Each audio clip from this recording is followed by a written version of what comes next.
Okay, Chevra, welcome everybody to the third session of the Breslov Thornhill Book Club.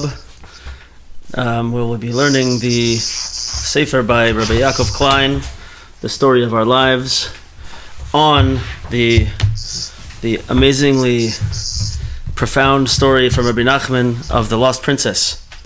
This is our third class in this book, and the first of many Svarim, Yirtzeh Hashem, that we'll learn together. I'm very, very happy to see everybody here, all the familiar faces, all the new faces. It's always so exciting to see so many Jews getting together. And like we said over with Rav Arush on Sunday, when we see so many Jews coming together and shining their light, allowing their inner nature to come out together, it creates a beautiful torch that brings tremendous light into the world. Yeah. And we're just so happy to see everybody here together. So thank you for coming. Before we get going with this week's chapter, I think Shmuley has a few announcements. Yeah, so we just wanted to mention that everybody's encouraged to check out Rabbi Yaakov Klein's website, lpitorah.org. There's tremendous amount of material on there, many shiurim that he's given on this topic and many other topics, on not just Breslov Chassidus, on really the whole breadth of span of different Chassiduses. There's a really amazing stuff on there. So that's number one. The other thing we wanted to mention is please subscribe to our YouTube, Breslov Thornhill. You'll find the shiurim that we're giving here on there, as well as other shiurim by Rav Gisselson and some other material as well, some guest speakers. So everyone is encouraged to do that. And just to mention, those of you who are in the WhatsApp group see this, but also know that the shiurim are available and will be made available on SoundCloud as well. That's it. Technical stuff. Okay, so let's get going. We are the shiur this week, and the discussion this week is going to be based on chapter 2 in the book, which begins on page 35. I wanted to say something. Listen to this. Last week, as soon as we turned off the Zoom, many of the people sitting here in the in-person group began to have a crazy, awesome discussion about their own personal connections to these ideas. And one guy who was born into a yeshivish family and is a person who learns Torah all day long had a whole, personal experience from his side regarding what we were discussing. And then another lady who is a Balas Tshuva and comes from a different background, had a whole long discussion about her experience with it. And it turned out to be an amazing discussion. And this is what I want to invite everybody to partake in. Don't be shy, right? When we discuss and we hear our own personal connections and not only that, we can understand and sympathize and empathize and feel empowered by seeing that other people have struggles similar to me. And we can hear also their eitzas, their advice, and the way that they see things from their perspective. It's a fantastic opportunity. So don't keep the princess hidden. Let her come out and please partake in the discussion afterwards. It's a safe space. No one gets in trouble by saying something, and everyone is welcome to speak. So please, that's it. Okay, let's go. One little point on that. So as we're going to learn about, or we've read about in this chapter, it's become apparent that the identity of the princess is the sphere of Malchus, which we're going to talk much more about. One of the things that the sphere of Malchus represents is what's called Knesset Yisrael, which is the collective soul of Klal Yisrael. So just to bring out, if we're going to be sitting and learning about Malchus, just to your point, it makes sense to hear what all Jews are thinking about and how they're relating to it, and it only will further bring out this aspect of Malchus. So. Awesome. Okay, page 35, chapter 2, our tale begins. So it starts off with a quote from the story, and this is going to be the quote, the passage that we deal with for this whole entire session today. And this particular portion and what we're talking about today, I literally could keep talking all night about. So you're gonna have to nudge me to stop. But it's so amazing and it's so practical and heartfelt, this aspect. So let's get going. Ma'aseh b'melech echad. There was once a story about a king. Shaya lo shisha banim ubas achas, that he had 6 sons and 1 daughter. V'oisa habas haisa chashuva be'einav me'od, and that daughter was very, very precious to him. V'haya mechabava be'yoser, and he loved her very, very much. V'haya mesha'asheya ima me'od, and he took very great delight in her. This is the beginning of the story. We see that there's 3 aspects to this part of the story. There's the king, and there's 6 sons, and there's the daughter. And in order to understand, first of all, these few words that we just said have a gigantic Kabbalistic implication. They affect every aspect of our lives and are so amazing. We have to look at it in depth to be able to understand what we're talking about. A little bit. We have to go a little bit Kabbalistic over here. So everybody gird our loins, let's go. So in this story, the king, of course, is what we call Hashem. The king is Kadosh Baruch Hu, or in Aramaic, Kudsha Brichu. The king is the infinite aspect of Hashem. And we all know, everybody here has had some type of connection to Kabbalah, and we all know the concept of the spheres of Kabbalah. There's 10 spheres, and the first 3 of the spheres are what's called in the Gimel Rishonos, or the intellectual spheres of Keser, Chacham, and Bina. And then after that very, very high realm, we go into the 6 lower spheres, followed by the final lowest sphere. The 6 lower spheres are called Zer Anpin. And those spheres are, as we all know, the spheres are the way that we understand whatever we can about them, because they are spiritual matters that are really essentially beyond our full understanding. But the way Hashem told us and taught us, the way that our Masorah tells us to understand them, is to see them as they relate to the human body and human existence. In other words, we are a mashal. We are a story. We're a mashal to be able to understand what these things really are. And so the seven lower spheres, the 6 under 1, are Chesed, Gevura, and Tiferes, which correspond to the right arm, left arm, and the torso, heart area. And then Netzach, Hod, and Yesod, which correspond to the right leg, the left leg, and the male organ. And then the final sphera is Malchus. And Malchus really plays a special role, which we're going to try our best to develop an understanding of over the next little while. Yaakov Klein does such a fantastic job in his book of giving a really beautiful understanding of this. So I'm gonna say a little bit of what he says and bring some examples. So the 6 sons, the 6 spheres, are really the way that Hashem acts in the world. Right? Chesed and Gevura, the Chesed and Gevura of Hashem are filtered into the world through these spheres, and things happen in the world through these spheres.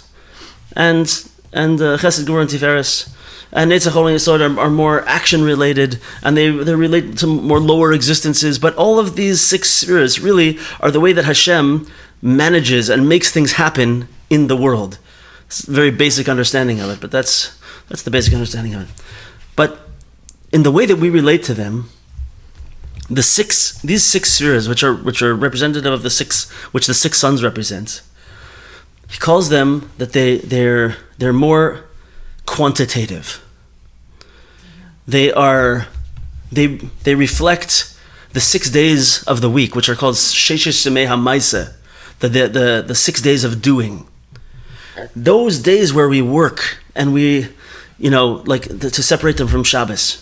Those days where we work and we're involved in the world and we're building and we're cooking and we're measuring and we're doing all these things that have to be done in the world. That's what we do for 6 days, right? And it reflects an aspect of our living, which is quantitative and measurable. You know, the 6 sons are, for example, in the realm of Gashmis are you know, what kind of car do you drive? How much money do you make? Right?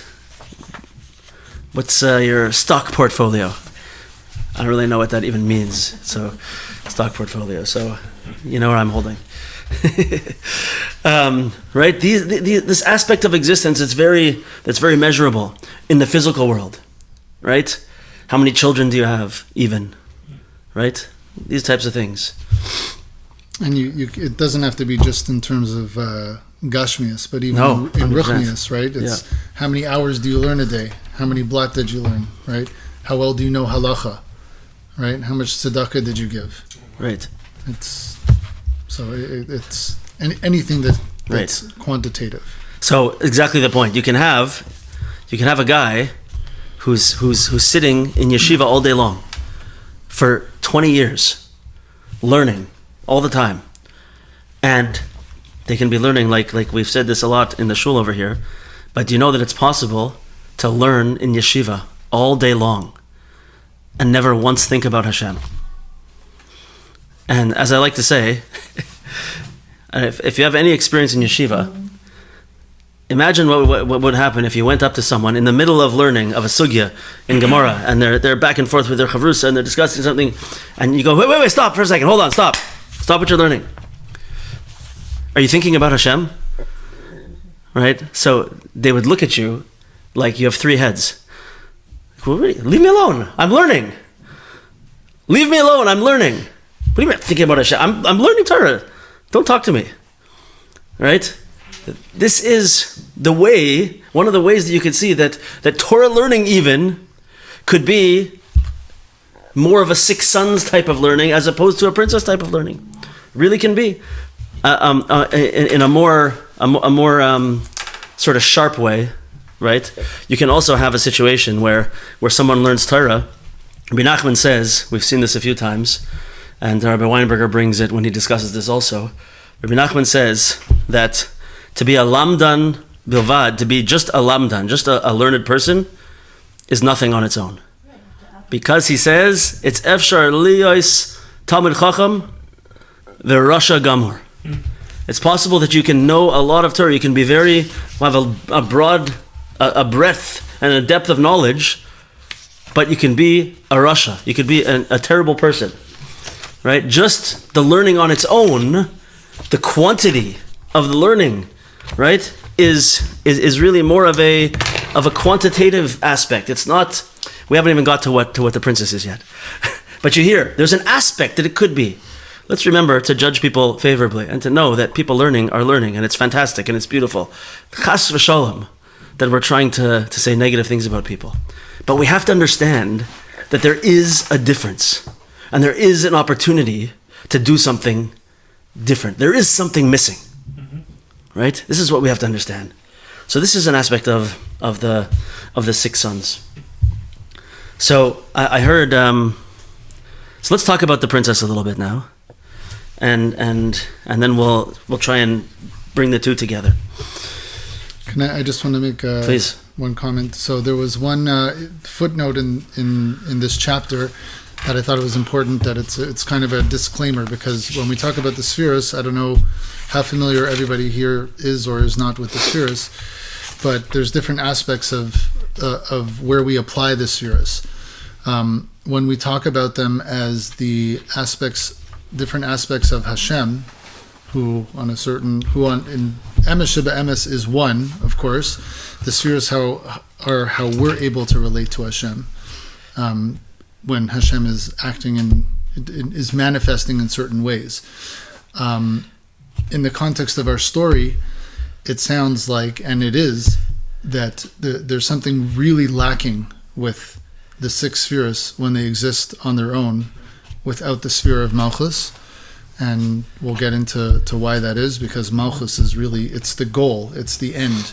one of the ways we can differentiate, I think, the spheres, the 6 spheres of Malchus, which of Zer Anpin versus Malchus, is the 6 spheres of Zer Anpin are a means, whereas Malchus is more the end. It's the goal. It's the expression of the final.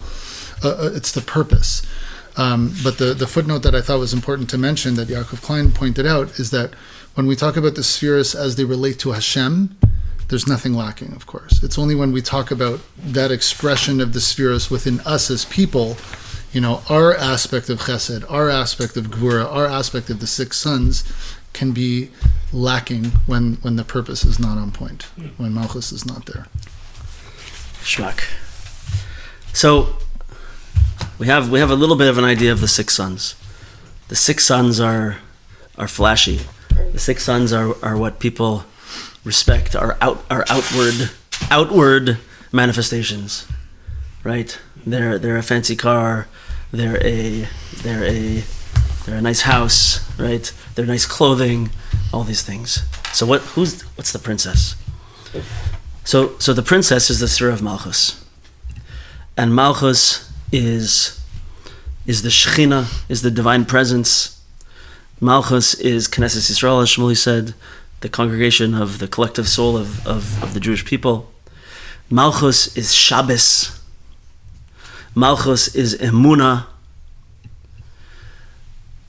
Malchus, if the 6 sons are outward energy, are outgoing and are measurable, then the Malchus, the princess, is introspective, is feeling, is soul, is emotion, is the inner nature of the person, right?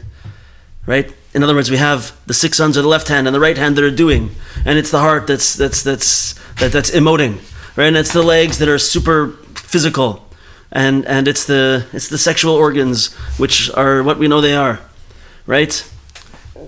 And the princess, the Malchus, is the inner nature of all that. It's the soul. It's emunah, right? It's all these things. So what's it like? Another aspect of it that actually the lady who listened from Eretz Yisrael last week mentioned it also. If he says it so beautifully, listen, this is on page 45, by the way, at the top. If the 6 sons represent doing, the princess represents being. The princess represents being. She is the soul, the core, the essence.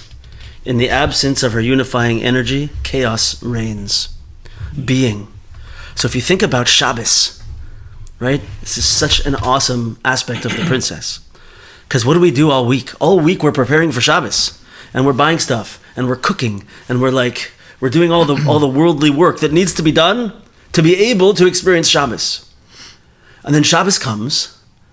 And Shabbos is our strongest expression of emunah. Because what do? We stop doing everything. We don't cook. We don't measure. We don't build. We don't do any of this stuff. We just stop. And we say Hashem runs the world. That's an expression of emunah. But at the same time, on Shabbos we don't do. We just exist. We be. On Shabbos we're being. Right? So I was thinking of different ways that we can feel the princess, Like how do we experience it? We'll say a couple of things, right? But one of the aspects is, like, if you think about, for those of us who have experience with Shabbos, there's beautiful aspects of it. So the whole week we're doing what we do, and even if we get together with people, even if you go to a wedding, right? So, but you're busy, you're doing things. Imagine the feeling that we have. The princess, the Malchus of Shabbos, is when we're sitting with our eyes closed, singing Ka Echseif. Together, singing together with our eyes closed. There's nothing else going on in the world at that moment. Doesn't matter what kind of car you drive. It doesn't matter what's going on with work, how the week is going. You're sitting with your eyes closed, singing Ka Echseif, or whatever Shabbos song speaks to you. right? Those times when you're sitting around the table on Shabbos and you're speaking Divrei Torah, there's not a thought for a second of the bank account. There's not a thought for a second of oh, I got to get my car to the shop. None of this stuff exists. At that moment, we are just being. We're just being. There is a very special person in Toronto. His name is what's his name? The Karlbach, the famous Karlbach guy. He was my son's grade 1 Rebbe. Rabbi Travis. My son's grade 1 Rebbe in Eitz Chaim. He was a grade 1 Rebbe there for a long time. He was close with Shlomo Karlbach, and so he used to do this with the kids. Imagine this. This kind of comes together with Rabbi Klein's understanding of the princess as being this special aspect of youth, right? So I came into the class one time, and what he would do with the boys is he would teach them songs, beautiful Jewish songs, and he would teach them what they mean, and then he would get the boys, little grade 1 boys, what are they, 5 years old, 6 years old. He would have them close their eyes, and they would sing. And if you saw this sight of these little boys with their eyes closed, singing like with their hearts, beautiful, beautiful Jewish songs, it could melt your heart. It could melt your heart. But this aspect of youth and singing nigunim, and one of our chaverim over here was saying last week how when he was a boy and he was learning tefillah as a little kid, even though he didn't really know what the words meant necessarily, but he was singing them over and his heart was on fire, right? Why? He's not thinking about any aspect of the 6 sons. Those kids are not thinking about this at all. They're not thinking about anything. They're just being who they are at that moment. Just existing. Can you imagine? This is an aspect of the princess that is so unbelievable and so powerful.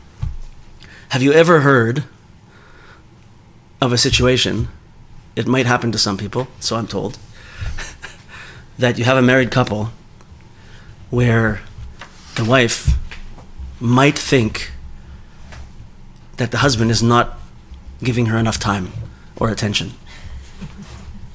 I've heard such a thing might exist in a few relationships, right? Right? What's going on there? Why is this happening? What's missing? Right? So you can have a relationship, and we're going to get into this in the next chapter to a really strong level. But when a couple first gets married or they first meet, so there's magic, right? There's such a special aspect to the relationship, and they're going out places, and the whole time they're looking into each other's eyes, and they're connecting to each other on a deep level, and then and they're developing this relationship, and they're really interested in each other and trying to build something together, right? And then time goes on. What happens now for the next years, 10 years, 20 years, whatever it is? What happens for those 10, 20 years where you all of a sudden have this new feeling? Where the wife might say to the husband, or the other way around, but in my version, it's the wife saying it to the husband, you don't care about me anymore. You're not giving me time. You're more interested in everything else. What happened? Over those 20 years, life becomes a life of the 6 sons. And it becomes a life of building a parnasa, building a career, a livelihood, raising children. How many little physical actions do parents have to do every single day with little kids? Right? There's got to be 1,000 individual actions that a person has to do every single day in physical actions, raising children. Right? It's this whole new existence, and someone's got to go grocery shopping, somebody's got to go take them to the doctor's appointment, somebody's got to go buy clothing, and it's all good things, right? It's all good, but it's 6 son stuff. We get so overwhelmed with these things that we have to do, And they're fantastic, of course. By the way, it's important to note, the 6 sons are necessary. And the 6 sons are good. But we're getting to get to the point where we're going to understand what we're missing. Right? But imagine, all through that whole time, those 20 years, those 10 years of marriage, life becomes all about the 6 sons, and we lose the princess. We lose that time of sitting and staring into each other's eyes. We lose that time when every word that was coming out of your spouse's mouth was important and you're hanging on it. Because you're learning about each other, you're building something together. All that stuff falls to the wayside. Right? So the princess is gone. The princess is gone. Rabbi Weinberger said this awesome example. I said in the old shiur for the Lost Princess, but it's such a good example. He said like this: imagine you go to a high school reunion after 20 years, right? You come to the high school reunion, and what are the questions that people ask? They say, okay, what have you been up to? Or what do you do? What have you been up to? And what do people say? Oh, well, I became a lawyer, I became a salesman, I built a business, I became a so-and-so. Oh yeah, I live over here. And on this street, I got this house. Right? Yeah. Oh yeah, what kind of car do you got? Oh, I got a Tesla. Yeah, I got a I don't know, Honda, Odyssey, whatever. I don't have to go this far into what people say, I guess. Right? And how many kids do you have? Once again, amazing, good stuff. You have a house. You have a car. You have a job. Parnasa. Fantastic. It's good stuff, right? But all we talk about is the 6 sons. All we talk about is the 6 sons. Right? So Rabbi Weinberger said like this. He said, imagine if at this high school reunion, someone said, so what have you been up to? And you said, oh, I think actually over the last 20 years, I think I was really able to understand an aspect of my anger.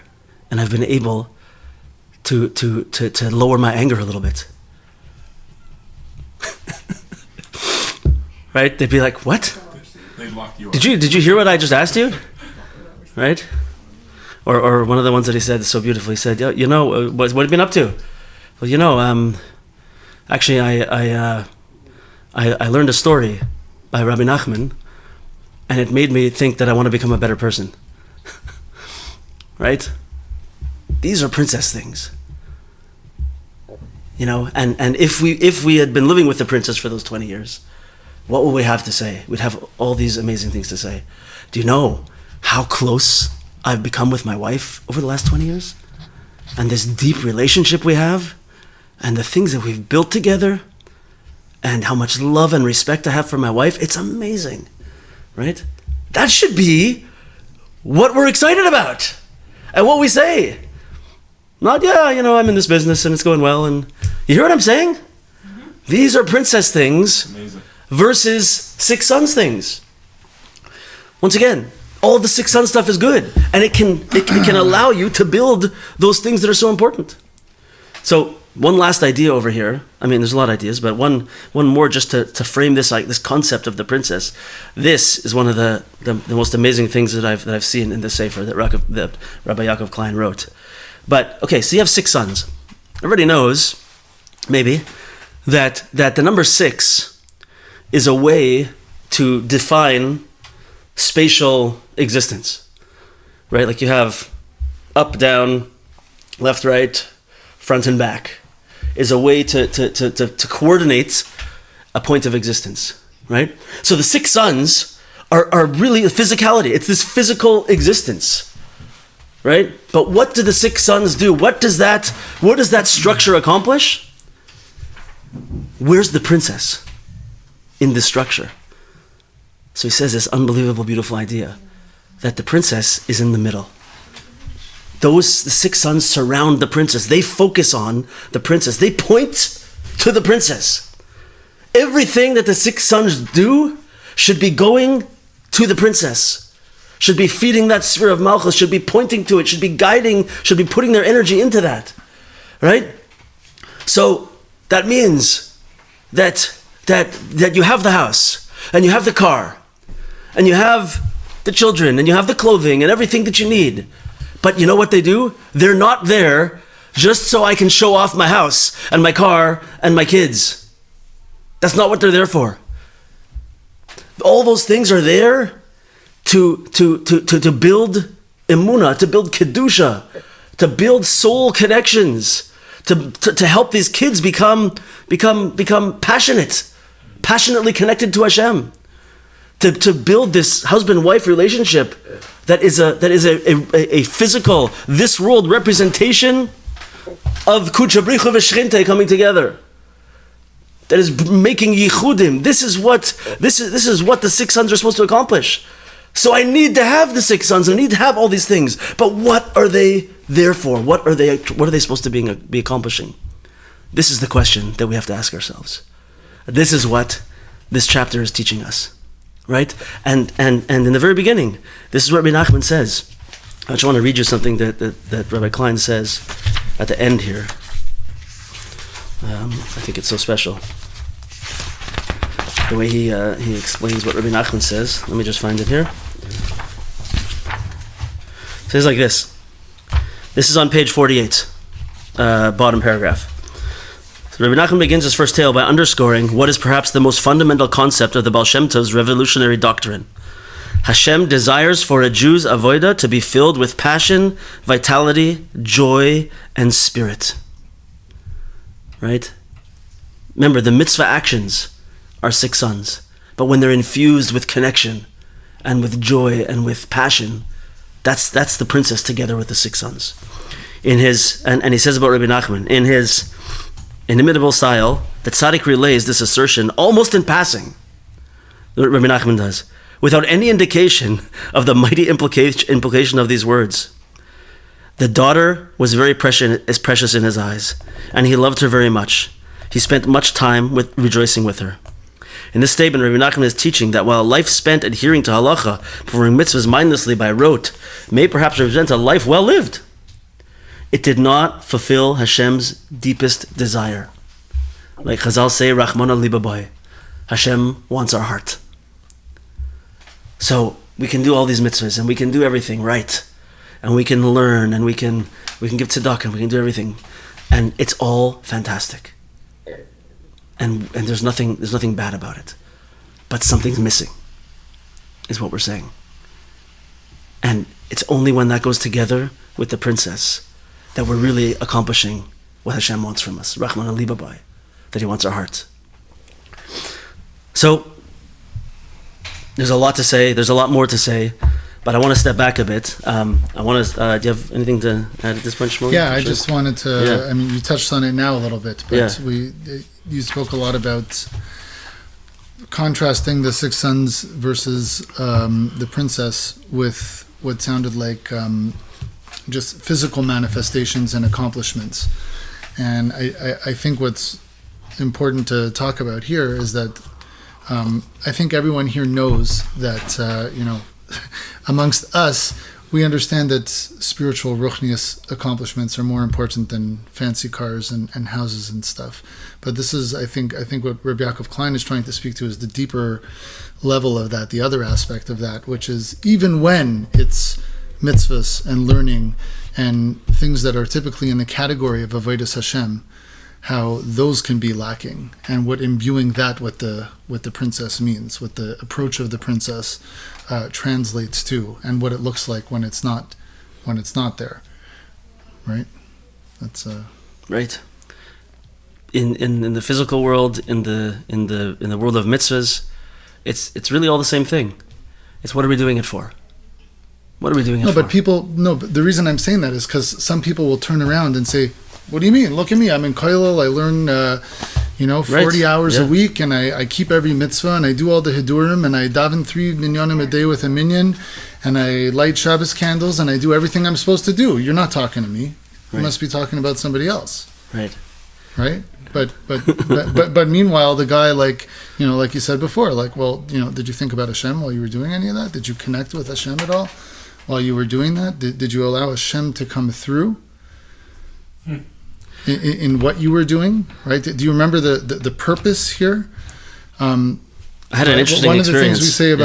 One of the things we say about Malchus is it's referenced in Lichadaidi, right? Seif Masa b'machshava tchila is referring to Malchus, which is also this world. This world is the idea of Malchus. Seif Masa b'machshava tchila, meaning it was the last thing that was made. It's about Shabbos, which is the sphere, embodies the sphere of Malchus, the seventh day of the week.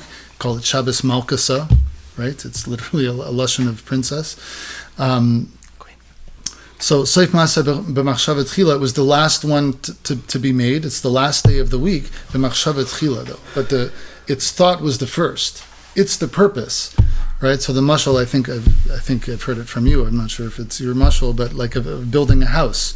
I think Rabbi Nachman speaks about it in the Kuzma. This is Rabbi Nachman's example that we're learning right now on our Wednesday night shiur. Siyata Dishmaya. I should attend it more. So it gives the example of building a house, right? Like there's all this planning and all these different things and all these different trades that need to go into building the house, right? But if at the end of the day someone doesn't make it into a home, right? A home with people, with a family, with love, etc., then all of that amazing skill and work and hours of work was for nothing, right? The point is the home. Right? So it's the same thing with Shabbos, right? Like you can work, are you working 6 days a week so that you can have the Seif Masa b'machshava tchila, so that you can have the being of Shabbos? Or do you approach Shabbos as just a day where it's like a break from work and maybe to recharge a little bit so you can get back to work again? Yeah. Right? Right. Yeah. What are the things you're valuing? Are you valuing the things that what's the ikr? that are living Shabbos the way Shabbos is supposed to be lived? Or is it the 6 days that where your heart is? So if you take this example of Rabbi Nachman, Rabbi Klein sort of brings it down a little bit in this way and says it also. So that Torah over there that we're learning now, it begins by saying that a person always has to have in mind the tachlis, and it relates to the end point. What are we doing? Seif Masa b'machshava tchila. That the thought in the first place is closer to the end goal than it is to the steps in between, is what it means, very simply. But if you want to build a house, why do you want a house? Right? What's the goal? The goal is the vision of sitting in my house, and I have peace, security, comfort, and I can serve Hashem from this place. I can serve Hashem in a good way. That's the ultimate goal. And that's the first thought that I see myself doing that, right? So what do? Says Rabbi Nachman, literally. Says I go and I have to cut down trees and I have to mill the wood and I have to get it into the right places. And then I gotta cut it. I gotta bang the boards together. I gotta build windows, insulation, electricity, all right? So in other words, the way that I like to say it is like this. You have this thought to build the house and you have the ultimate tachlis. In between, you spend your days banging boards together. Right? Am I in this world just to bang boards together? Is that the purpose? On those days where I'm banging boards together, am I just banging boards together? Is that what I want to spend my life doing? Should I just do that for the rest of my life? Is there value in the banging boards together? There's only value in the banging the boards together when they are there for that tachlis of having that house. Right? So everything about the 6 sons, in Ruchnias and Gashmias, it is valuable, but it's only valuable when it's going towards that tachlis. And Rabbi Klein brings down in the Sefer that it's this idea of always having, that Rabbi Nachman brings down a lot, of having in mind Olam Haba. The tachlis that we always have to be thinking about, we should be thinking every day about the tachlis. Rabbi Nachman says a person should be thinking about Olam Haba every single day. When a person wakes up, they should be thinking about Olam Haba. What does that mean? It means that I have to know that everything I'm doing in this world is for a purpose, and my purpose is to have this fiery connection to Hashem, this deep connection to Hashem, and so therefore when I go to work, it's to have the parnasa, to be able to do all these mitzvahs and to be able to be together with people and have sudas and Shabbos and all these gewaldige things, right? And when I learn Torah, it's for the purpose. Lishma means that I should be able to become one with HaKadosh Baruch Hu. Right? Not so that I can pass tests and be called, like Rabbi Nachman says, that when a person learns to be called rabbi is the worst of it all. No. I'm not learning to be able to hold authority over people and to say, oh, I know so much more than you. Right? I'm not even learning just to be able to make a siyum, right? So everybody can see how much I know. Or even if it's lishma, a little more lishma, right? It's not for personal accomplishment. It's so that I should be connected to HaKadosh Baruch Hu, that I should be doing His will, and that I should feel it with passion. That He's my tate, and I'm giving Him nachas by doing these things. Lo yiseh nachas ruach lo yitzrei. This is what I'm here for. And if I don't feel that, I'm missing something. So this place where we're at right now in the Sefer is the time when we have to start thinking in our own lives, where am I a six sons person? Where do I see that I'm really involved with the six sons and the princess is not there? Where do I see this happening? It's interesting that we say we said lishma, right? We learn Torah lishma. We do mitzvahs lishma, which is it's a female language. We don't say lishmoi. We say lishma for her name, which is a reference, I think, again to the. It must be this way. I never thought of this before. It must mean that we're referencing the Shechina, which is the sphere of Malchus also. It's the Shechina. It's represented. What is the Shechina and what is the sphere of Malchus really? It's the manifestation of Hashem's presence in this world, right? This world, which is a place where typically godliness is hidden. Our job to find the princess, what does that mean? What is someone who's found the princess, who is living with the princess, what do you see with them? You see the presence of Hashem is resting within them, right? Shechina from a lesson of shachin, of dwelling.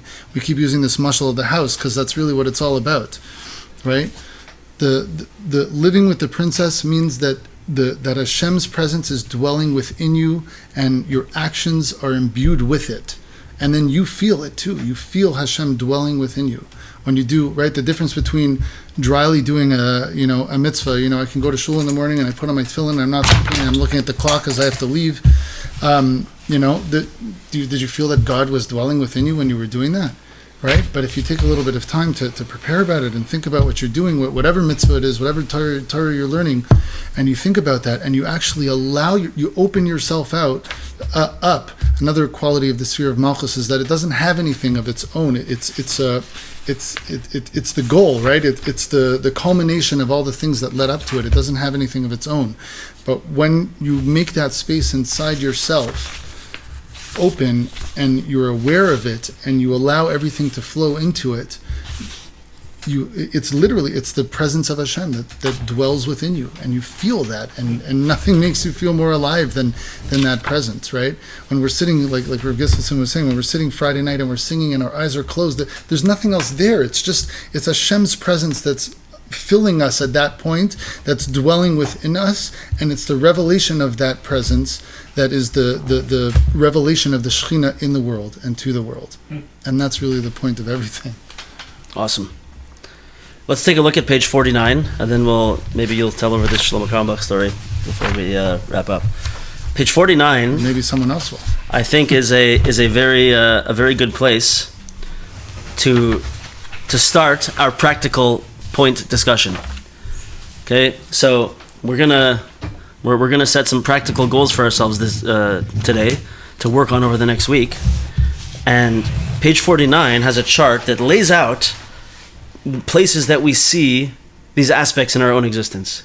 So if you look under the six sons, masculine nature, not masculine means to be, in this sense, does not mean just male. It means to be a mashpia, to be doing and giving.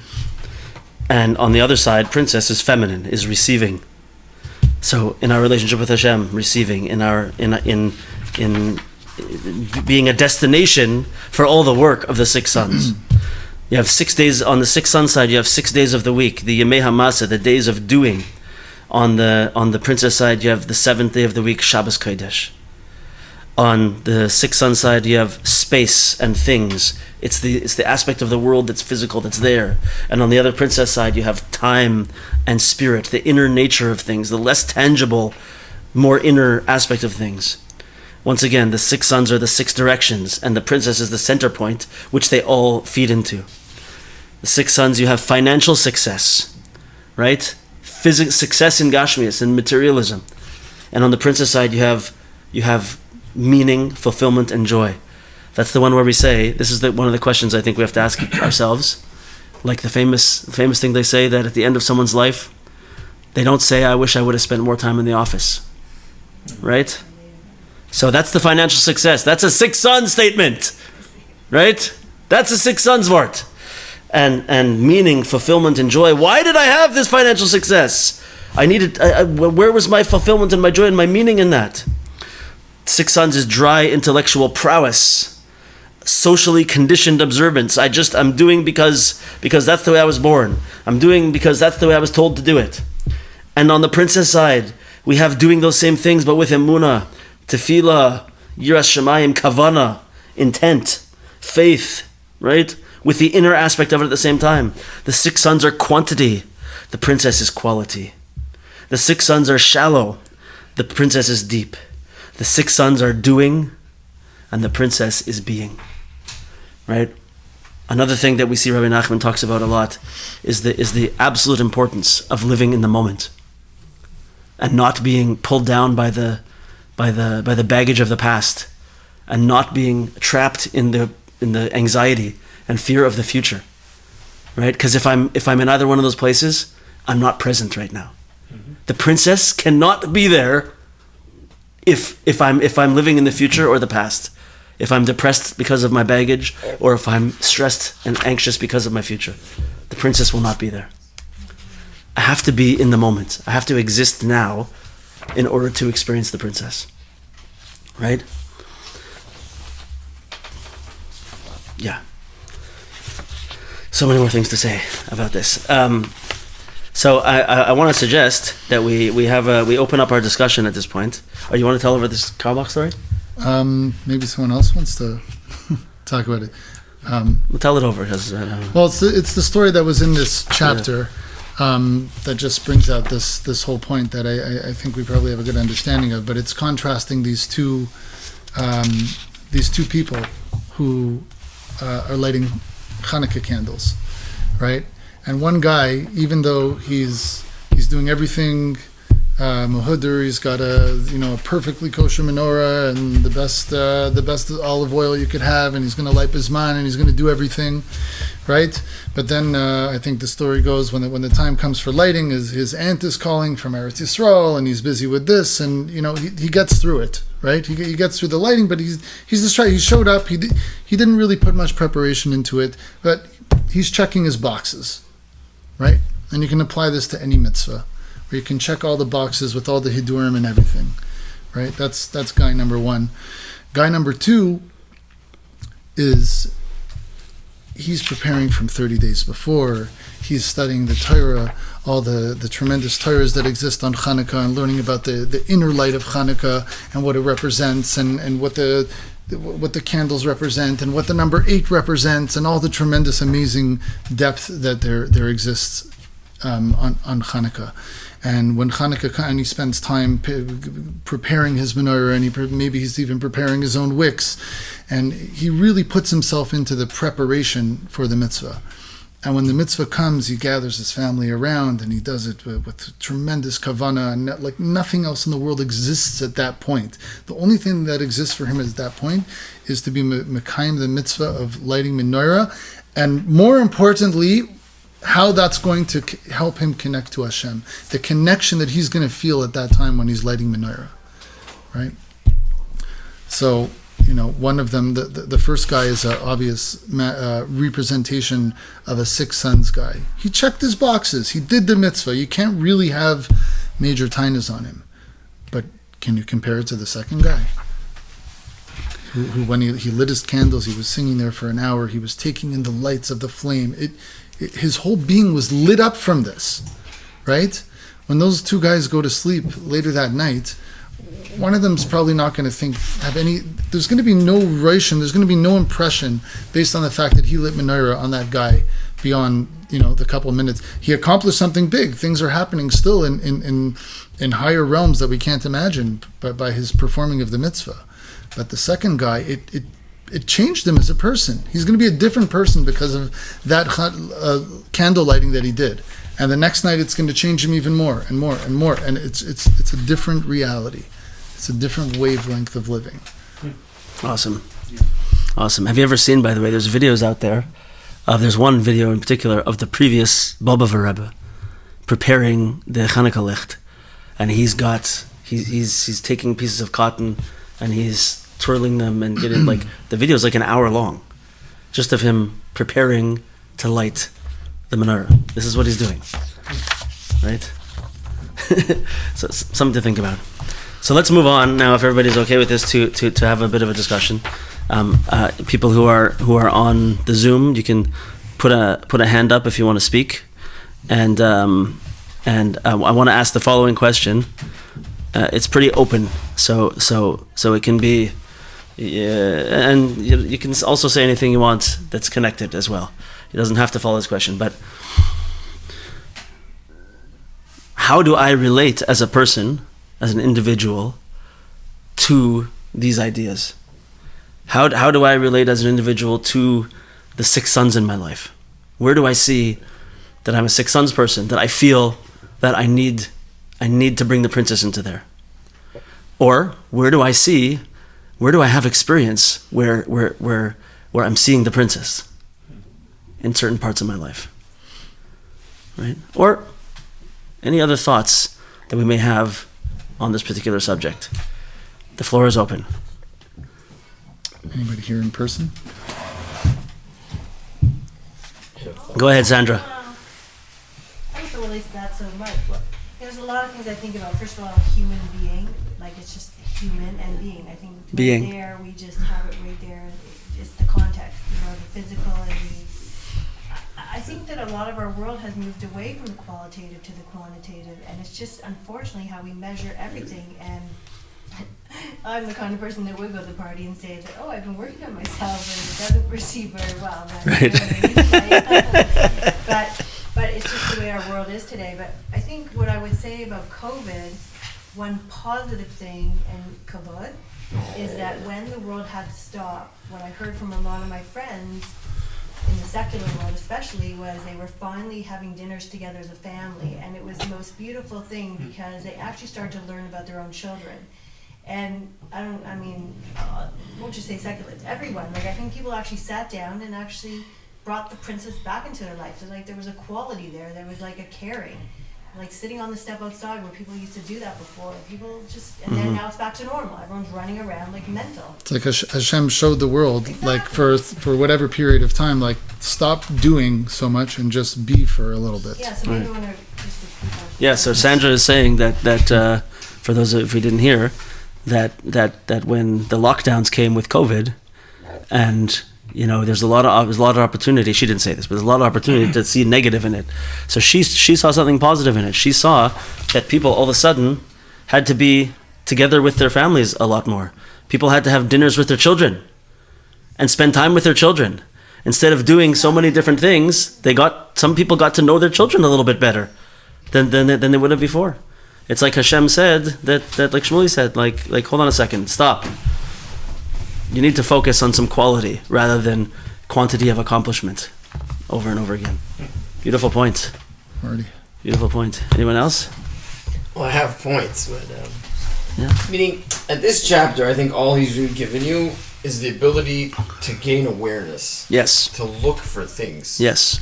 So really, yeah. I'm saying like, at this point, you can't. He doesn't really give you tools to work on it. Meaning, the different thoughts I have is, first of all, not every kid in the class is necessarily so excited, even in pre-1A, to do a lot of these things. Meaning some of these, you have people out there that they don't have such a great inner child ever, especially when it comes to spiritual things.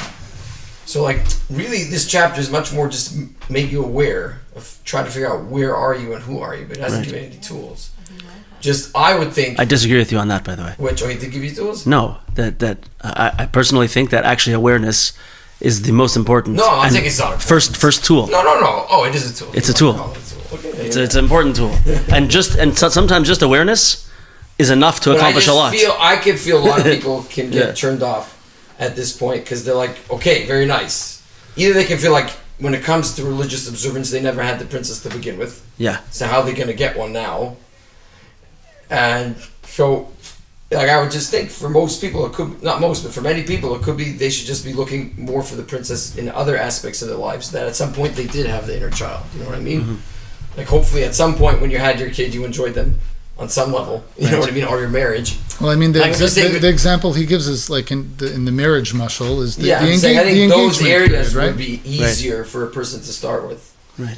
And you have some people who they mamish can't, like they just don't. You mean know how just to be as far? child. You mean just as far as relating to what excitement means? Yeah, and It's passion. very. If and- you're gonna try to do it in religion, it's very hard. Let's say something The important average here. person. Let's say something important. That's all. I don't think the child, the princess as a child or the inner child relating to mitzvah observance or Jewish observance means that I had something amazing at one point, and I have to get back to it, right? It means that the characteristics of a child, which are excitement and wonder living in now. and presence, right? Call it mindful even. And People yeah, like my mindfulness is good. This aspect of being a child is missing. This aspect, these perspectives are missing in my religious observance, Yeah. right? So it doesn't mean we're not saying that it's, at some point every kid was a tzaddik and was like, No, I'm just pointing it out. For some was people, on fire. it's going to So- be much harder than so- others. so we have to know Especially that. when it comes to spiritual observance. But even in regular life, you see there are people who, Right. like their whole life, as Sandra pointed out, almost our whole world is just training just the princes. There's no princesses allowed. Yeah. It's not. But it's It interesting. doesn't get you anywhere no princesses allowed. nowadays. It doesn't get you anywhere. No, yeah? I'm saying no one's interested to It hear doesn't get you any marks on your test. It doesn't your get you any- inner specialnness. Exactly. You know Yeah. what I'm I saying? do hear about So, and legacy it's building. tough. Like people will talk about legacy building. Like this comes up in work a lot. So people want to do legacy building. What's legacy building? It is the qualitative side of your life to say, well, what was my purpose? Right, What was my reason for actually building this huge empire? right. What am I going to do with it? Where am I going to get back? Right, yeah. Some people, well, it's tax reason, but other people, it's it is a reason to do something. Right. I just Good. want to touch on when Shmuley was talking about the story from Reb Shlomo. I don't remember if he actually mentioned it or the feeling I got, maybe he did a little bit, was it touches on what we're talking about here, is that the person, the yid who really got into the mitzvah and was really excited about it and spent the time beforehand, and when the time came to light, it was what was the effect on him, but what was the effect on his kids and on his family. Right. So I think he might have touched on it to a certain extent, but that's what really yeah. affected me. Right. That's what's mind-blowing. That's where a child could really be influenced, because this is not teaching, this is not telling them this is what you're supposed to do, this is what you're not supposed to do. This is just it being absorbed. Just who, and there are some people, but who is not going to be affected by such an atmosphere? Right. I mean that, and especially children, adults as well, and I'm sure the wife and older children. But that's what was what I found so incredibly powerful. Right. Is that, my gosh, like this is to me is the princess. Right. It's beyond words. It's beyond action. Right. It's that feeling. It's that spirit, like enveloping you, and that I found this story to be extremely powerful, and I think that's really the key to get to our goal. Is to, I mean, how do you get there? If you don't have that feeling, well, you have to try as much as possible to surround yourself with people who have that feeling. I mean, I'll just, on a side note, and it's not to, I just want to mention your Rav Gisselsen's davening on Shabbos inspires me, and in particular, the Psukei Zimra. How you say every word out loud. For me, it's very important. It touches me because I have like when you mentioned before, as far as how do you relate to the six sons? That for me, it's davening. Mm-hmm. I find it really hard. But, Well, that's a but good coming one. here and at least for the Psukei Zimra, I feel something, because when you're saying the words out loud, you're not just saying the words out loud. Like you're, I could feel it. Baruch Hashem. It's good to hear. So that's an important point. That when you do things in a way where you connect to this aspect and to this aspect of princess living, right? So it has an effect on the people around. It has an effect on your children, right? Most importantly, I was going to say that I've brought my boys with me to Uman Rosh Hashanah a few times, and it's not easy. It's a very, very difficult trip. It's like physically demanding. It's hard, but it's so important to me because, by the way, Uman Rosh Hashanah is like that's the definition of the princess, as like Zalman Yitzchak Liebenthal said in one of our classes last week. He said to someone that the place for me where this happened, and where everyone has to go, if you want to experience this, go to Uman for Rosh Hashanah. And someone was like, yeah, or some kind of big, and he's like, no. Not some kind of thing, not anywhere else in the world. You listen, I'm saying very, very carefully. Go to Uman Rosh Hashanah. That's where you'll see the princess, right? So these are active things we can do. But I think to backpedal a little bit, and what you're doing and what you're doing and what everybody's doing over here, and is really, I think it is the purpose of this chapter. And remember, how do we do it? You said, how do we now get to see the princess? How do we bring the princess in? Okay, you got a good eitzah, which is to surround yourself with people who are more princessy, more princess type of people, for sure. But how do you do it? You keep doing this program. You keep reading the book. You come back week after week and we discuss it and we talk about how it gets implemented. Because right now, we're in the stage of learning. We're in the stage of awareness. We're trying to understand and try to see in ourselves where we have the 6 sons and where we have the princess. I want to say also in another princess aspect, and please, anyone else, if you have something to say. We have a hand up. Okay, we'll get to Alter next. I have a number of princess connections, and I'll tell you one of the most amazing ones, one of the most powerful, could be the most powerful one, is getting to certain points in learning the Torah of Rabbi Nachman. Sometimes in certain Torahs, when you get to such a build-up, and it's been months, and you've been learning this one concept, and you get to this amazing convolution vortex of everything that's been going on, it's so mind-blowing. I feel like it's the biggest simcha that I ever felt in my life, ever. Like with everything, the biggest tanug, the biggest pleasure, can come from learning Rabbi Nachman's Torah in a deep way. There you can feel the princess. You can experience the princess, right? Being involved in these other things, you can experience the princess. What did you want to say, Alter? He's muted. You muted yourself again. Yeah, there you I go. want to say that we're all little princesses because you never know what happens. Like I do a lot of volunteer or helping people. Do like the Out of Cold program. There's a lot of homeless Jews. There is a lot of I'll do the Walk for Israel and raising funds for other things.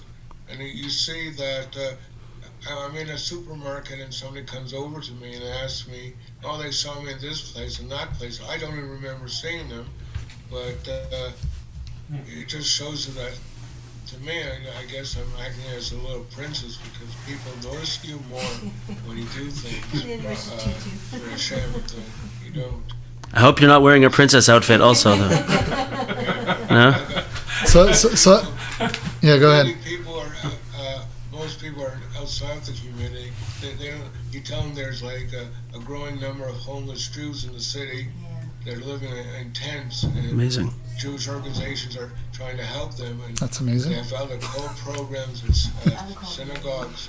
There's one near my house. What he's doing is amazing. What he's doing is And there's so many things that Jews could volunteer or get involved and be a light to Hashem, but or help your brothers.